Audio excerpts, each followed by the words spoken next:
ফসলি জমিতে পরিচিত ফসলের পাশাপাশি অপরিচিত ফসলের দেখা মিলল। গাছ দেখতে অনেকটা পালং শাকের মতো হলেও এই সবজিটির নাম বিটরুট।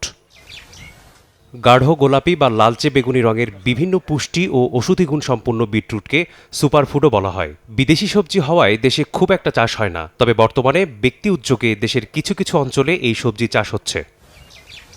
৮০ শতক জমিতে ৭০,০০০ টাকা ব্যয়ে প্রথমবার বিটরুট চাষ করে সফলতা পেয়েছেন জাকির হোসেন। এখানকার বাজারগুলোতে এই সবজির চাহিদা বেশ।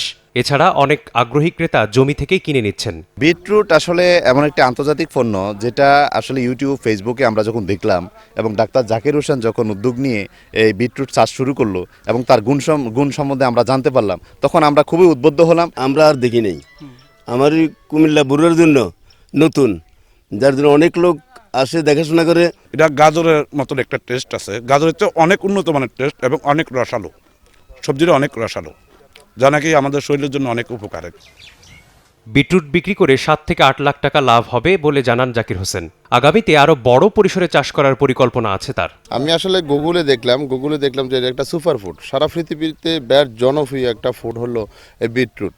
এই বিটরুটটি আমি কাটতে দেখা গেল যে এটা একটা ঔষধি গুণ সম্পন্ন, প্লাস মানুষের পুষ্টি উপাদান এখানে থাকার কারণে এটা অনেক গুরুত্বপূর্ণ একটা বিষয়। এটা নিয়ে আমি শ্বাস করলাম, আমি ইন্ডিয়া থেকে বীজ কালেকশন করে আমি এই বিটরুট ৮০% এই বছর পরীক্ষামূলক শ্বাস করেছি। আলহামদুলিল্লাহ আমার অনেক বাম্পার ফলন হয়েছে, অনেক ভালো ফসল হয়েছে।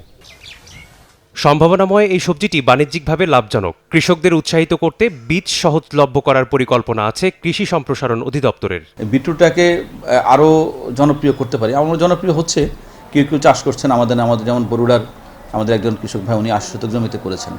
এরকম যদি প্রত্যেকেই একটু একটু আগ্রহ নেয়, আমার কাছে মনে হচ্ছে যে বিটরুট সহ এই পুষ্টিগুণ সম্পন্ন সবজিগুলো আরও বেশি জনপ্রিয় হবে। আমরা চেষ্টা করছি যে বিটরুটের যাবতীয় উপকরণ, বীজ সহ অন্যান্য উপকরণগুলোকে যেন আরও সহজলভ্য করা যায় কৃষকের কাছে, যেন কৃষক ইচ্ছা করলেই বিটরুট চাষ করতে পারে।